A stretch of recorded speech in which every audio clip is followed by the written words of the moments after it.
구독, 좋아요 꾹꾹 눌러주세요.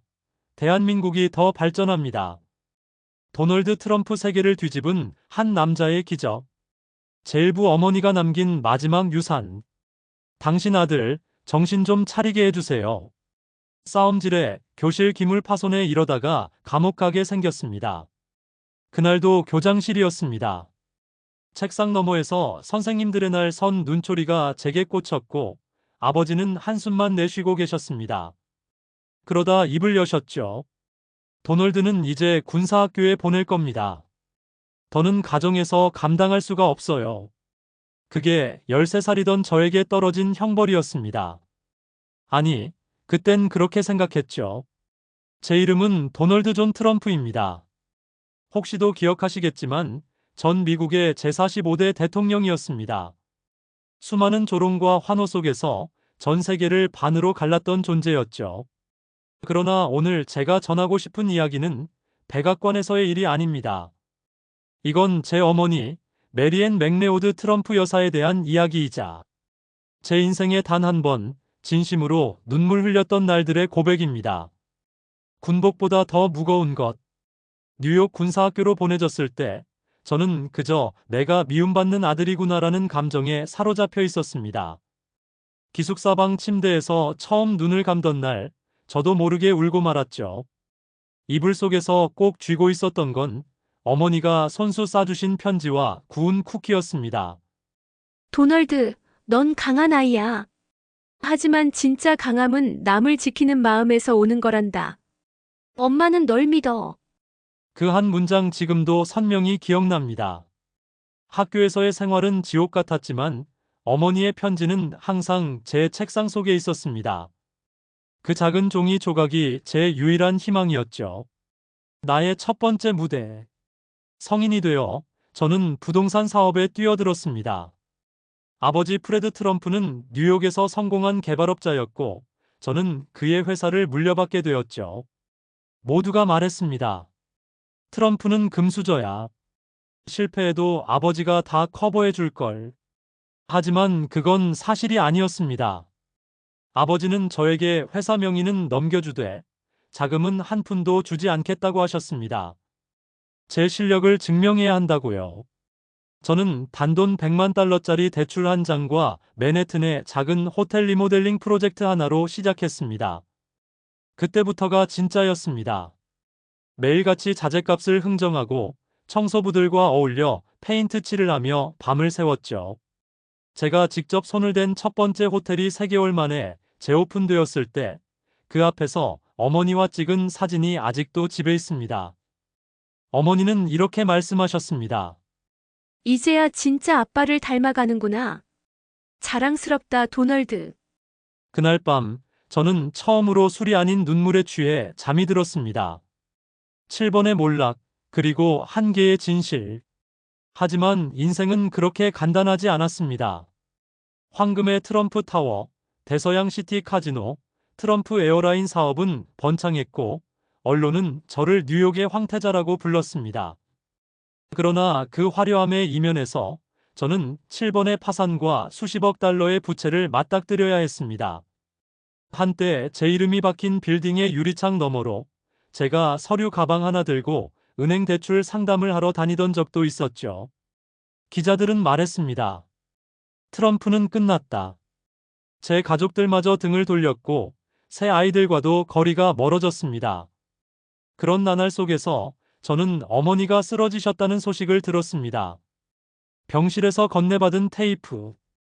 어머니는 뇌졸중으로 말을 하지 못하셨습니다. 그저 손만 떨고 있었고 눈빛으로만 무언가를 전하려고 애쓰셨죠. 간호사가 조심스럽게 저에게 작은 손수건에 쌓인 물건 하나를 건넸습니다. 트럼프 여사님이 이것만은 꼭 아드님에게 전해달라고 하셨어요. 그건 카세트 테이프였습니다. 그리고 그날 밤 어머니는 돌아가셨습니다. 테이프를 집에서 재생한 순간 낡고 떨리는 목소리가 흘러나왔습니다. 도널드야, 이걸 듣는다면 엄마는 이 세상 사람이 아니겠지. 그래도 꼭 말하고 싶었단다. 돈이 전부가 아니란다. 사랑이, 존중이, 가족이 그리고 무엇보다 스스로를 믿는 너의 용기가 진짜 전부란다. 내가 무너질 때마다 일어나는 걸 엄마는 늘 지켜보고 있어. 실패한 아들이 아닌 자랑스러운 내 아들이야. 그 순간 저는 처음으로 무릎을 꿇고 울었습니다. 그렇게 어린 시절 군사학교 침대에서 그리워했던 그 목소리 앞에서 다시 한번 아들로 돌아간 밤이었습니다. 결심 그 누구도 기대하지 않았던 출마. 그날 이후였습니다. 저는 다시 일어나기로 했습니다. 돈이 아니라 존재로 인정받는 삶을 살기 위해. 사람들은 비웃었습니다. 트럼프가 대통령이 된다고? 웃기지 마. 정말 웃기는 이야기였죠. 하지만 저는 믿었습니다. 그리고 어머니의 마지막 음성을 가슴에 품고 출마를 선언했습니다. 이건 단순히 정치 이야기가 아닙니다. 어머니에게 진 빚, 삶에게 진 빚을 갚기 위한 시작이었습니다. 파산 7번, 조롱 7,000번 그리고 단 한 사람. 트럼프 타워 26층. 제 사무실의 통유리창 너머로 보이던 뉴욕의 스카이라인은 한때 제 야망의 상징이었습니다. 저는 자신 있었습니다. 아니, 세상을 가질 수 있다고 믿었습니다. 내 이름은 브랜드야. 트럼프라는 이름 자체가 가치야. 하지만 그때 저는 몰랐습니다. 그 이름이 가장 무거운 족쇄가 될 수도 있다는 것을요. 첫 번째 몰락 카지노의 저주. 아틀랜틱 시티. 화려한 전광판과 샹들리에 아래에서 수백만 달러가 오가던 트럼프 카지노는 저에게 제국의 문처럼 보였습니다. 여기서 돈을 벌면 백악관도 지을 수 있어. 농담처럼 내뱉던 말이었습니다. 하지만 카지노는 마냥 황금알을 낳는 거위가 아니었습니다. 운영비는 치솟았고 도박 중독자들이 파산하듯 저 역시 빚의 늪에 빠져들었습니다. 채권단은 아침 저녁으로 제 사무실을 들이닥쳤고 기자들은 제 얼굴을 표지로 실으며 외쳤습니다. 트럼프, 도박하다 끝장났다. 그리고 정말 끝장이 날 뻔했습니다. 1991년 첫 번째 파산 선언. 그리고 이어진 1992년, 1994년 무려 7번의 파산. 어떤 날은 사무실 전화벨이 울리는 소리만 들어도 심장이 얼어붙곤 했습니다. 가족의 균열. 그 시기 아내 이바나와도 자주 다투게 되었습니다. 당신은 가족보다 언론과 건물을 더 사랑해요. 그녀가 눈물로 말하던 그날, 저는 무심히 서류를 넘기며 이렇게 대답했었죠. 돈이 없는데 사랑은 어떻게 해? 결국 우리는 이혼했습니다. 아이들도 자연스럽게 저와 거리를 두게 되었고, 특히 장남 트럼프 주니어는 6년 넘게 저와 말을 하지 않았습니다. 그 아이는 말했습니다. 아버지는 우리에게 없었어요. 항상 뉴스에만 있었죠. 그 말이 그렇게 아팠던 건 사실이었기 때문입니다. 마천루의 유령. 2000년대 초반 트럼프 브랜드는 더 이상 부의 상징이 아니었습니다. 뉴욕타임스는 저를 시끄러운 상표권 분쟁꾼, 그저 자기 이름을 팔아먹는 부동산 중개업자라고 표현했죠. 트럼프 대학, 트럼프 워터, 트럼프 와인 이름을 붙인 모든 것이 조롱의 대상이 되었습니다. 그중 몇몇은 사기로 고소당하기도 했고 방송에서도 저를 비웃는 코미디가 넘쳐났습니다.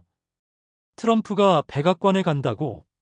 그럴 바엔 차라리 심슨 가족이 대통령 하는 게 낫지. 놀랍게도 그 심슨 애니메이션은 실제로 저의 백악관 입성을 예언했었죠. 그때만 해도 누구도 그걸 진지하게 생각하지 않았습니다. 심지어 저 자신조차도. 거울 속의 그림자. 어느 날 트럼프 타워 엘리베이터 유리창에 비친 제 얼굴을 보며 문득 멈춰섰습니다. 낡은 양복, 초췌한 얼굴, 그리고 뻔히 보이는 허세.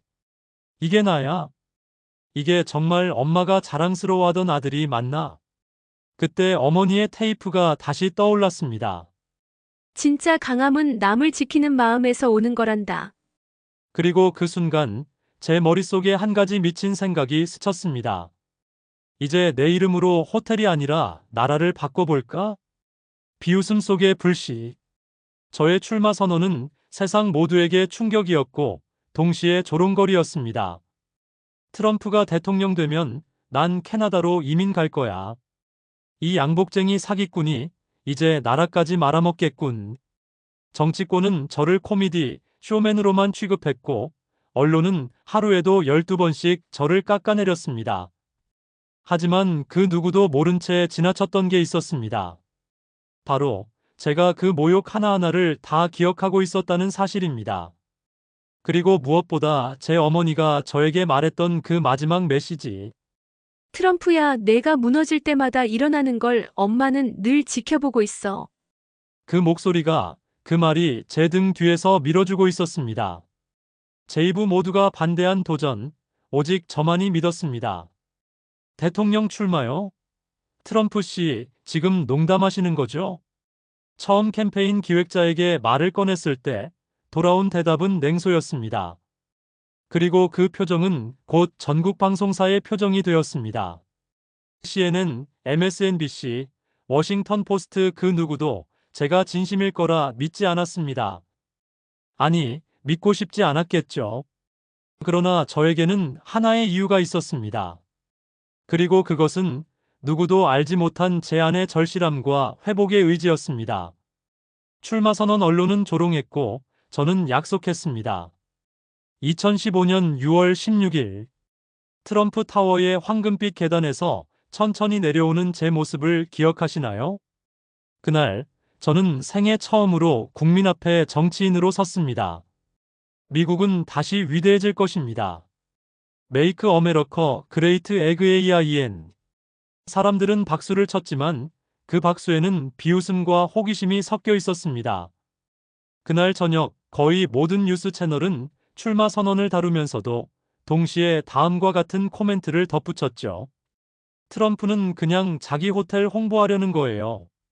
이건 정치가 아니라 리얼리티 쇼입니다. 대통령 되겠다고요? 트럼프가요? 허허. 하지만 그 누구도 몰랐습니다.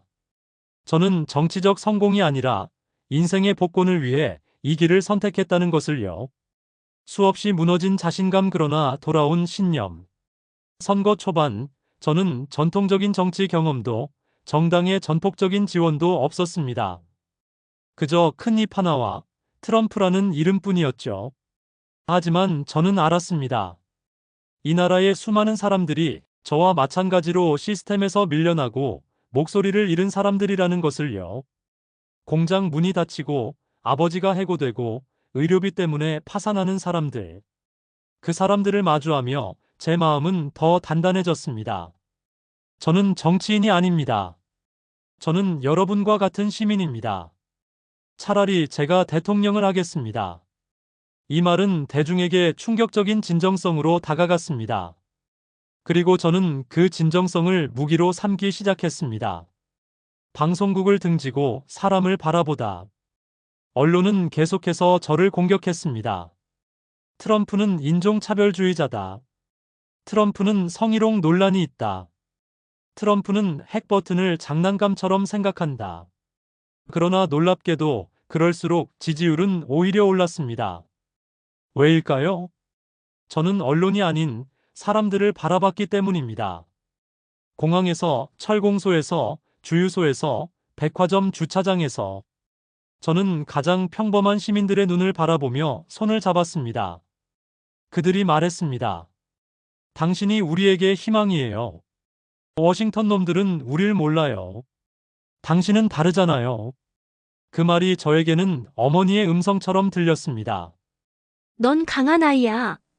진짜 강함은 남을 지키는 마음에서 오는 거란다. 혼자가 아니었습니다. 가족의 눈물, 그리고 지지. 캠페인이 한창일 때 예상치 못한 일이 일어났습니다. 오랜 시간 저와 거리 두던 장남 트럼프 주니어가 저를 찾아온 것입니다. 아버지, 난 아버지를 오해했어요. 그 아이는 이제는 어른이 되어 있었습니다. 그리고 제 손을 꼭 잡으며 말했습니다. 내가 정치에 나설 순 없지만 당신을 위해 무대에 오를게요. 그날 가족이 다시 하나로 모였습니다. 첫 딸 이방카, 둘째 에릭, 막내 티파니, 그리고 어린 베런까지. 그들 모두가 제 캠페인 무대에 섰을 때 전 언론이 말했습니다. 트럼프, 다시 한번 반전을 만들어내다. 마지막 전쟁 클린턴과의 격돌. 2016년 11월 8일. 그날은 미국 역사상 가장 예측 불가능한 밤이었습니다. 전 세계가 힐러리 클린턴의 승리를 점쳤습니다. 여론조사도, 전문가도, 심지어 공화당 일부도. 그러나 개표가 시작되고 하나둘 빨갛게 물들기 시작한 전광판. 플로리다, 트럼프. 오하이오, 트럼프. 펜실베이니아, 트럼프. 그리고 마침내 제45대 미국 대통령, 트럼프 제2. 트럼프. 세상은 숨을 죽였고 저는 조용히 눈을 감았습니다. 그 순간 저는 어머니의 음성을 들었습니다. 엄마는 널 믿어. 그리고 넌 해냈구나. 트럼프. 승리의 날 저는 울었습니다. 백악관 앞 수천 명의 인파와 플래시 세례 속에서 저는 미국 역사상 가장 예상 밖의 대통령이 되었습니다. 그날 밤 침실에서 다시 꺼낸 건 오래전 그 테이프였습니다. 진짜 강함은 남을 지키는 마음에서 오는 거란다. 저는 드디어 남을 지킬 준비가 된 사람이 된 것 같았습니다. 아버지로서, 시민으로서, 그리고 이 나라의 대표로서 제3부 권력이 아닌 기억에 남는 사람이 되고 싶었습니다. 백악관의 이스트 윙 창밖을 처음 바라본 날 저는 생각했습니다. 이제 정말 왕좌에 올랐구나. 하지만 시간이 지날수록 그 자리가 왕좌가 아니라 감옥처럼 느껴졌습니다. 뉴스는 매일같이 저를 물어뜯었고 야당은 저를 끌어내리기 위해 총력전을 벌였습니다. 심지어 제가 만든 팀 안에서도 충돌은 끊이지 않았습니다. 그곳에서 저는 처음으로 알게 되었습니다. 대통령이란 누구에게도 마음 놓고 털어놓을 수 없는 자리라는 것을요. 고독한 집무실, 그리고 벽에 걸린 어머니의 초상화. 백악관 2층 집무실 벽에는 제가 직접 걸어둔 사진이 하나 있었습니다. 바로 어머니 메리앤 여사의 흑백 초상화였죠. 밤늦게 홀로 남아 세계 지도 위에 펜을 그으며 고민하다가도 그 사진을 바라보면 제 안의 어린 트럼프가 조용히 속삭이는 것 같았습니다. 괜찮아. 엄마는 널 믿어. 전쟁은 외부가 아니라 내부에서 벌어졌습니다. 제가 대통령으로서 내린 수많은 결정들 감세, 규제 완화, 북미 정상회담. 그 모든 것들은 정치적인 의도보다 변화에 대한 갈망에서 비롯된 것이었습니다. 하지만 세상은 그렇게 보지 않았습니다. 트럼프는 독재자다. 그는 민주주의를 파괴하고 있다. 거짓말, 또 거짓말이다. 그 단어들이 매일 아침 헤드라인이 되어 제게 돌아왔습니다. 가족조차도 상처받기 시작했습니다. 특히 막내 아들 베런에게까지 언론의 포화가 향했을 땐 저는 그날 밤 처음으로 참모들을 모두 내보내고 울었습니다. 그만하자, 이제 됐어, 정말 다 잃는 건 아닌가. 다시 마주한 가족 이방카의 눈물. 그날 저녁 식사 시간. 딸 이방카가 조용히 제 손을 잡았습니다. 아빠, 우린 괜찮아요. 전쟁이 아니에요. 그냥 사람들이 아직 익숙하지 않은 거예요.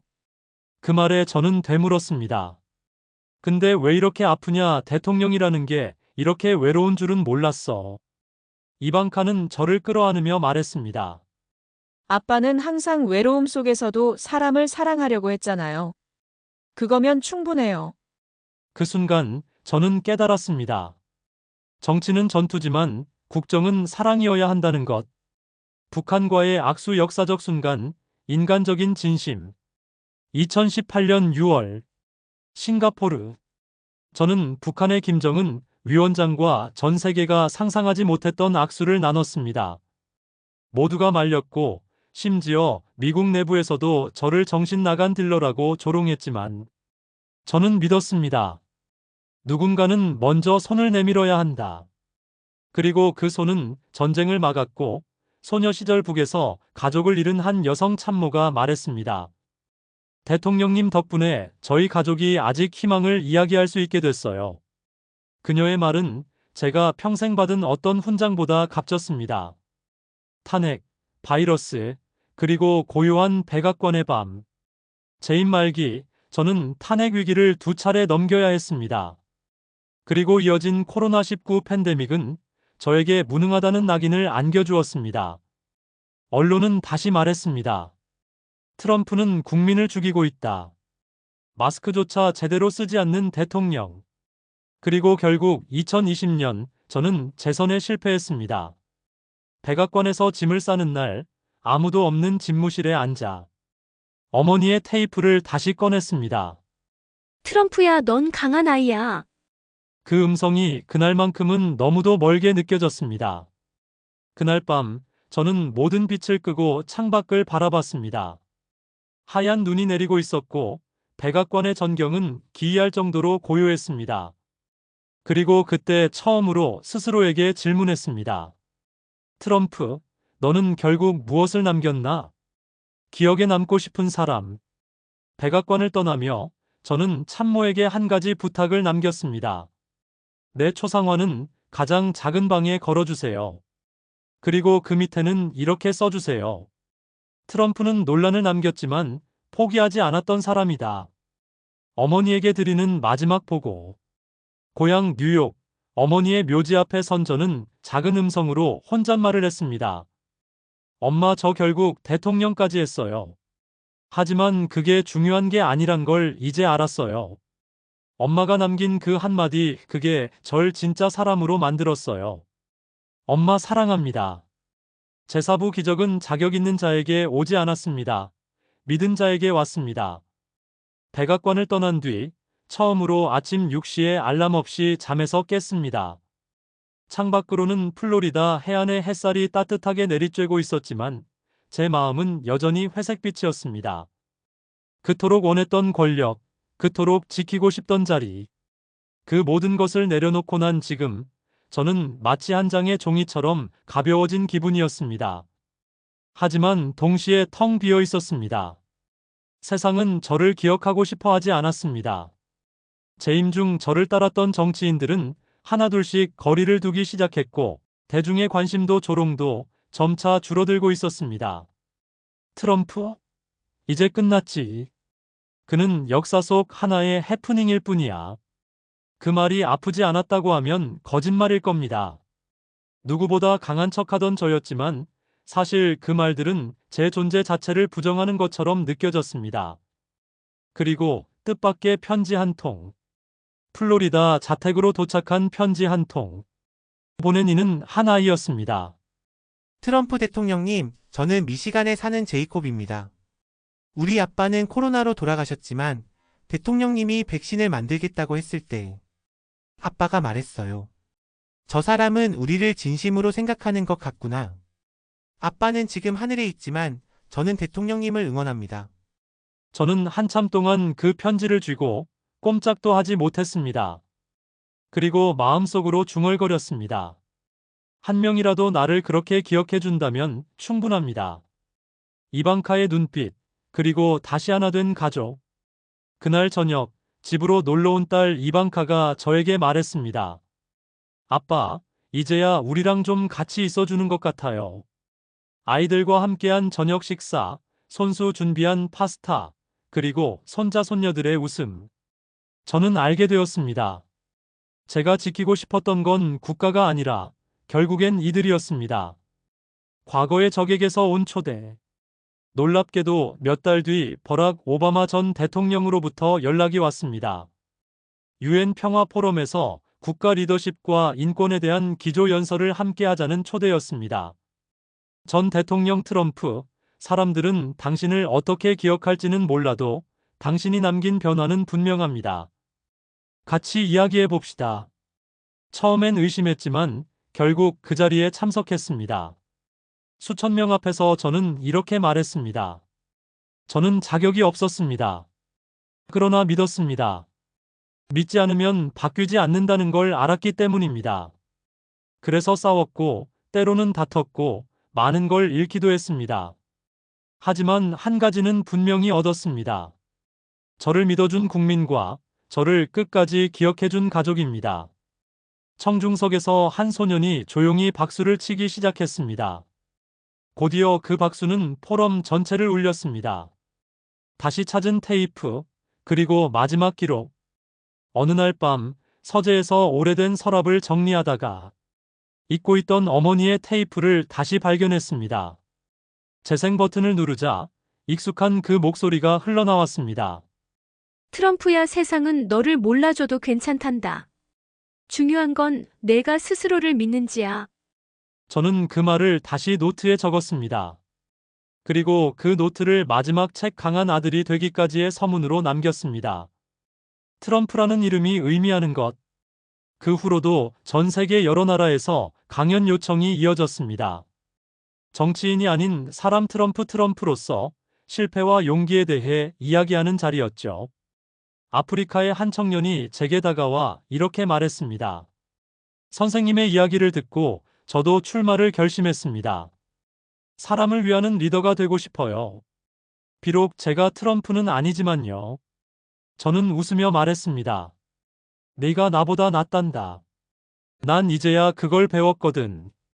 그리고 마지막 인터뷰. 뉴욕타임스에서 제게 제안했습니다. 전 대통령님, 이젠 어떻게 기억되고 싶으세요? 저는 잠시 숨을 고르고 말했습니다. 사람들이 제 이름을 잊어도 괜찮습니다. 하지만 누군가가 절 기억하며 그 사람 절대 포기하지 않았지.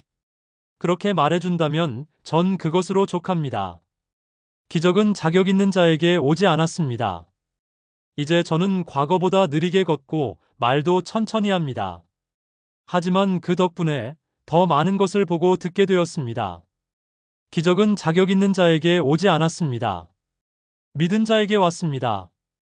그 믿음을 놓지 않은 저, 그리고 저를 믿어준 어머니, 가족, 국민들 덕분에 저는 단 한 번의 기적을 아주 길고 감동적인 이야기로 바꿀 수 있었습니다.